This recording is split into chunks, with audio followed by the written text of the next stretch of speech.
Hi guys, welcome back to my channel. I thought I would do a March reading wrap up today because I actually read quite a few books this March and honestly the majority of them were like 5-star reads. They were so good. But yeah, I feel like I haven't done a book video in so long, so I thought I'd just do like a little sit down one. So the first book that I read in March was These Infinite Threads. This is actually the second book in the This Woven Kingdom series. I don't know if the series has a name. I think it's just called This Woven Kingdom series.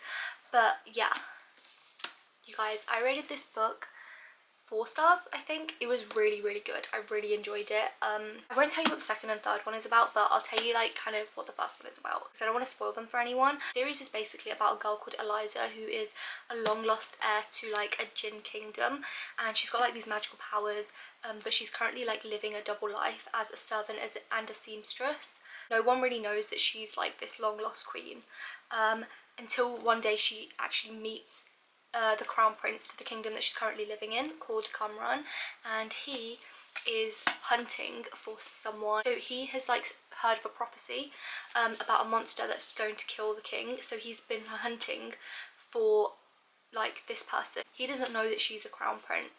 He doesn't know that she's like the long lost heir to this kingdom, so it's kind of like forbidden romance vibes. I feel like the first book in the series, it definitely sets up like the rest of them. This one has like a lot of fantasy world building in it, like compared to the other ones. Like the other ones have way more romance and like yearning. Oh my god, if you guys love yearning, read this series. Like, it is for you. Yeah, there's also kind of like a love triangle thing going on. I don't know if I explained that very well because I feel like this is hard to explain. So I'd say like the tropes are kind of like forbidden romance, love triangle. There is a love triangle, but I feel like there's only one right answer, you know what I mean? It's giving like Summer I Turned Pretty, you know, Conrad was the right answer. And in this sense, this guy in this book is not the right answer. I'm telling you right now. It's the guy in this book that's the right answer. But yeah, I enjoyed this book. I gave it like 4 stars.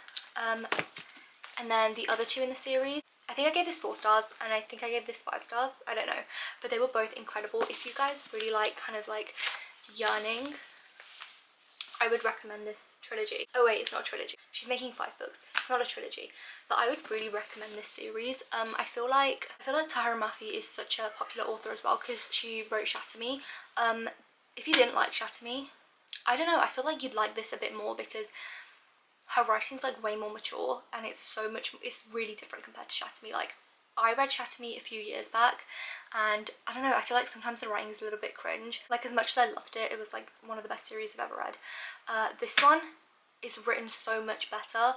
Like, I can't even explain to you how good it is, you guys. You need to read it. I'm obsessed with it. All of my Instagram girlies are obsessed with it and it's just so perfect. Everybody go read it right now. I'm really excited for the next book to come out in September.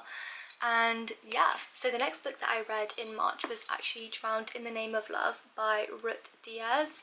You guys, this is actually my favourite book that I've read this year. I wish I could give it more than 5 stars. Like, it was so perfect. And I think there's going to be a second one as well, which is even better. I can't wait. But yeah, this book is about a girl called Donna who is the daughter of a pirate criminal. So her dad was actually executed by the king because piracy is illegal, and she was brought up in the palace of the king that executed her dad, kind of like to show that she's not really a pirate anymore, and that she can like become a lady. But she's obviously, you know, really drawn to the ocean and she wants to be a pirate because, you know, she is a pirate and like her dad was a pirate.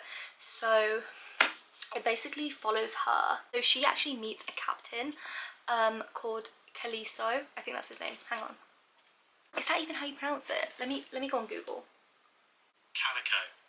You guys, I'm not even pronouncing it right. He meets a pirate captain called Calico and it follows them on like a quest like across the ocean and stuff to reach this specific island that Donna is actually the only one who knows how to get to. Everything about this book is written so perfectly. It has so much world building. It's got like gods and goddesses and everything. It's just explained so perfectly. Like, I just feel like I had no idea what this book was going into it and I'm so obsessed. Donna is also like a really soft-hearted character, so if you like the Once Upon a Broken Heart series, or even if you like This Woven Kingdom, I think you'd really enjoy this because it's just so, it's like really magical. It's so, it's just so perfect. I can't even cope with how good it is. I think I did a little review on my Instagram page as well, so if you guys wanted to see that, it is up there. I spoke way more like into detail about how much I loved it. But I read it like a few weeks ago, so I kind of forgot everything that happened. All I know is that it was 5 stars. It was amazing. I loved it. And honestly, it put me in such a like pirate mood. Like, I've never even watched Pirates of the Caribbean, but I started watching it after I read this. So yeah, I'm officially a Pirates of the Caribbean girl. I need every single person to read this book right now. So the next book that I read was Wild Side by Elsie Silver. This is the 3rd book in the Rose Hill series. There's going to be one more. I think it's called Wildcard. But yeah, this one is about Tabby and Reese. I liked this book a lot. I did give it 3.5 stars because it wasn't my favourite, but like it wasn't bad. Like, it was that good. I read it in one sitting. So Tabby is a chef at a restaurant, and Reese is I think he's a WWE fighter. So Tabby's sister, I forgot her name. I think her name was Erica. I really don't like Erica, you guys. Erica actually used to be Reese's neighbour, and Reese was Erica's landlord. Erica had a son, but she passed away. So her sister Tabby took the son, obviously, because she was going to look after him. But there's like this thing, because in Erica's will, she wrote that she wanted Reese, the landlord slash neighbour, to be her son's primary carer. Tabby has like a lot of resentment towards Reese, because she's like, why is this like random guy that I've never even met before got custody over my sister's child? But yeah, the trope is like fake marriage. These two get married so they can be there for Milo, and then kind of sort out the whole custody arrangement thingy. It's not really enemies to lovers, but they dislike each other, and then obviously, you know, they become lovers because it's a romance book, duh. I gave it 3.5 stars because, I don't know, I just feel like the whole wrestler plotline was kind of cringe. I don't know, I just don't like it. I don't really know what else to say about it. It was just like a regular romance book. Yeah, I enjoyed it, but I didn't love it. The last book that I read in March was Play Along by Liz Tomford. This has been on my TBR for so long. I don't even know when it came out. Was it last year? I can't remember. But I am the biggest Windy City girl ever. Like, I think I read the first book in 2022 and I ate it up, obviously. They've all been like 5 stars for me, I'm not even joking. This one did not disappoint. This was 5 stars as well. So this is a sports romance, and it's a baseball romance about Isaiah and Kennedy. So Isaiah is obviously a professional baseballer, and Kennedy is actually like a sports doctor for the baseball team. So she, like, I don't know, she does what sports doctors do. These two accidentally get married, like in Vegas one time when they're both drunk, and they have to kind of keep up the facade that they're married because Kennedy wants to keep her job, because I'm pretty sure it said like in her contract or something that she wasn't allowed to mess with the players, otherwise she'd get fired. This book, you guys, it was so perfect. Isaiah has been obsessed with her like for 3 years. Like, he constantly flirts with her. He's so golden retriever energy. It's just so cute, and I just love it. Kennedy's super reserved. She's like a really big overthinker. She kind of has this idea that Isaiah, like, as they're married, Isaiah can kind of help her become like confident with being like intimate with people, or like comfortable in like a relationship. And obviously, you know, Isaiah's been obsessed with her for years, so he's not going to say no. And yeah, that is how it goes. Guys, I ate this up.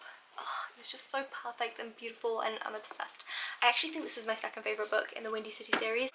The found family tropes this book has is just, it actually makes me want to cry. Like, I think I did cry at the end of this book. Like, it was just so perfect and beautiful. I'm also so excited for the last book, which is going to be Rio's book, but I'm kind of sad because I don't want it to end. Like, this series is just so, it's my baby. Okay guys, those were all the books that I read in March.